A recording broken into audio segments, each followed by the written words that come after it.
Sir, ನಾಡು, ನುಡಿ, ನೆಲ, ಜಲ ವಿಚಾರ ಬಂದಾಗ ಚಿತ್ರರಂಗ ನೆನಪಾಗುತ್ತೆ. ಯಾಕಂತೇಳಿದ್ರೆ ಈ ಹಿಂದೆ ಡಾಕ್ಟರ್ ರಾಜ್‌ಕುಮಾರ್ ಅವರಾಗಿರ್ಬೋದು, ವಿಷ್ಣುವರ್ಧನ್ ಅವರಾಗಿರ್ಬೋದು, ಅಂಬರೀಷ್ ಅವರಾಗಿರ್ಬೋದು, ಅನೇಕ ದಿಗ್ಗಜ ನಟರು ಕೂಡ ಹೋರಾಟ ಅಂತೇಳಿದ್ರೆ ನಾಡು, ನುಡಿ, ನೆಲ, ಭಾಷೆ ವಿಚಾರ ಬಂದಾಗ ಮುನ್ನೆಲೆಗೆ ಬರ್ತಾ ಇದ್ರು. ಅವ್ರ ಹಿಂದೆ ಅನೇಕ ಸಂಘಟನೆಗಳು ನಿಂತ್ಕೋತಾ ಇದ್ವು. ಆದ್ರೆ ಇತ್ತೀಚೆಗೆ ಹೆಂಗಾಗ್ತಿದೆ ಅಂತ ಹೇಳಿದ್ರೆ ಈಗ ಕಾವೇರಿ ವಿಚಾರ ಸದ್ದು ಮಾಡ್ತಾ ಇದೆ.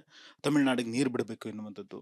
ಎಲ್ಲ ಒಂದ್ ಕಡೆ ನಮ್ಮವ್ರಿಗೆ ಕುಡಿಲಿಕ್ಕೆ ನೀರಿಲ್ಲ, ನಮ್ಮವರೇ ತೊಂದರೆಯಲ್ಲಿದ್ದಾರೆ ಅಥವಾ ನೋವಲ್ಲಿದ್ದಂಥ ಸಂದರ್ಭದಲ್ಲಿ ತಮಿಳ್ನಾಡಿಗೆ ನೀರು ಯಾಕೆ ಬಿಡಬೇಕು ಎನ್ನುವಂಥ ಪ್ರಶ್ನೆ ಎದ್ದಿರುವಂಥದ್ದು. ಯಾಕಂದ್ರೆ ನಿಜ ಅದು. ಫಸ್ಟ್ ನಾವು ಚೆನ್ನಾಗಿದ್ರೆ ಆಮೇಲೆ ಪಕ್ಕಕ್ಕೆ ಕೊಡ್ಬೋದು. ಫಸ್ಟ್ ನಾವೇ ಸರಿ ಇಲ್ಲ ಅಥವಾ ನಮ್ಮದೇ ನೋವಲ್ಲಿದ್ದೀವಿ ಅಥವಾ ಸಂಕಷ್ಟದಲ್ಲಿ ಇದ್ದೀವಿ ಅಂದಾಗ ಪಕ್ಕದ ರಾಜ್ಯಕ್ಕೆ ನೀರು ಯಾಕೆ ಕೊಡ್ಲಿಕ್ಕೆ ಸಾಧ್ಯ ಎನ್ನುವಂಥದ್ದು ಒಂದಿಷ್ಟು ಪ್ರಶ್ನೆ ಉದ್ಭವ ಆಗಿದೆ. ಸೊ ಚಿತ್ರರಂಗ ಕೂಡ ಇದಕ್ಕೆ ಸಾಥ್ ನೀಡಬೇಕಾಗಿದೆ. ನಾನು ಹೇಳಿದ್ನಲ್ಲ ಅವಾಗಲೇ, ಅಣ್ಣವರು ಹೋರಾಟಕ್ಕೆ ಇಳಿತಿದ್ದಾರೆ ಅಂತ ಹೇಳಿದ್ರೆ ಅವ್ರ ಹಿಂದೆ ಸಾಕಷ್ಟು ಸಾಲು ಸಾಲು ಜನ ನಿಲ್ತಾ ಇದ್ರು. ಇವತ್ತಿನ ಸ್ಟಾರ್ಗಳು ಯಾಕೆ ಮುಂದೆ ಬರ್ತಾ ಇಲ್ಲ ಎನ್ನುವಂಥದ್ದು. ಅವರನ್ನ ಕೇಳಬೇಕು. ನೀವು ನನ್ನನ್ನು ಕೇಳಿ ನಾನು ಬರ್ತೀನಿ. ಅಂದ್ರೆ ಕಾವೇರಿ ನೀರಿನ ವಿಚಾರವಾಗಿ ನಿಮ್ಮ ಅಭಿಪ್ರಾಯ ಏನು ಸರ್?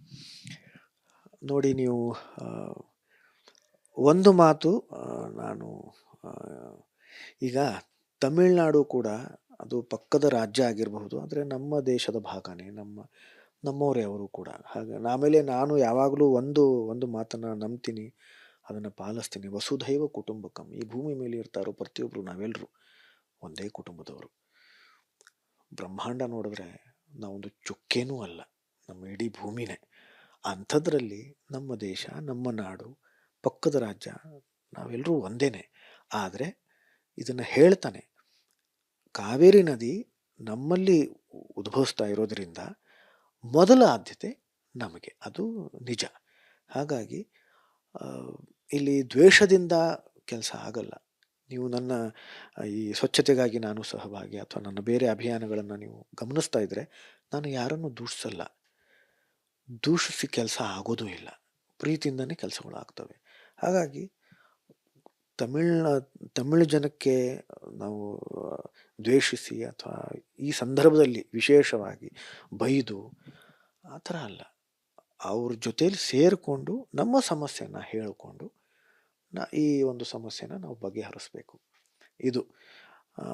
ಆದರೆ ಈ ಹೋರಾಟ ಅಂತ ಬಂದಾಗ ನಾನು ಚಿತ್ರರಂಗದ ಪರವಾಗಿ ನಾನಂತೂ ಬರ್ತೀನಿ. ಬೇರೆಯವ್ರಿಗೆ ಅವ್ರದ್ದೇ ಆದಂಥ ಕೆಲಸಗಳು ಇರ್ತವೆ. ಆಮೇಲೆ ಈ ಒಂದು ವಿಷಯಕ್ಕೆ ಯಾರಾದರೂ ಬರದೇ ಇದ್ದರೆ ಯಾಕೆ ಬರಲ್ಲ ಅಥವಾ ಯಾಕೆ ಅವ್ರು ಬರಲೇಬೇಕಾಗಿತ್ತು ಅನ್ನೋದು, ನಾವು ದೂಷಿಸೋದು ತಪ್ಪು. ಅವರು ಬೇರೆ ಬೇರೆ ರೀತಿಯಲ್ಲಿ ಸಾಮಾಜಿಕ ಕೆಲಸಗಳನ್ನು ಮಾಡ್ತಾ ಇರ್ತಾರೆ, ಅವ್ರದ್ದೇ ಆದ ರೀತಿಯಲ್ಲಿ ಅಳಿಲು ಸೇವೆಗಳನ್ನು ಮಾಡ್ತಾ ಇರ್ತಾರೆ. ಯಾರನ್ನೂ ಇಲ್ಲಿ ದೂಷಿಸಿ ಪ್ರಯೋಜನ ಇಲ್ಲ, ಅದನ್ನು ಮಾಡಲೂಬಾರ್ದು ನಾವು.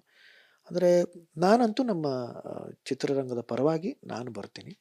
ಬೇರೆಯವರು ಕೂಡ ಆವತ್ತಿನ ದಿವಸ, ಹೋರಾಟದ ದಿನ ಏನಾದರೂ ಒಂದು ದಿನ ಏನಾದರೂ ಇದು ಅವರೇನಾದರೂ ಬರೋ ಥರ ಇದ್ದರೆ ಅದು ತುಂಬಾ ಸಂತೋಷ. ಅದು ಒಂದು ದೊಡ್ಡ ಒಂದು ಶಕ್ತಿನೇ ಆವಾಗ ಆಗತ್ತದು.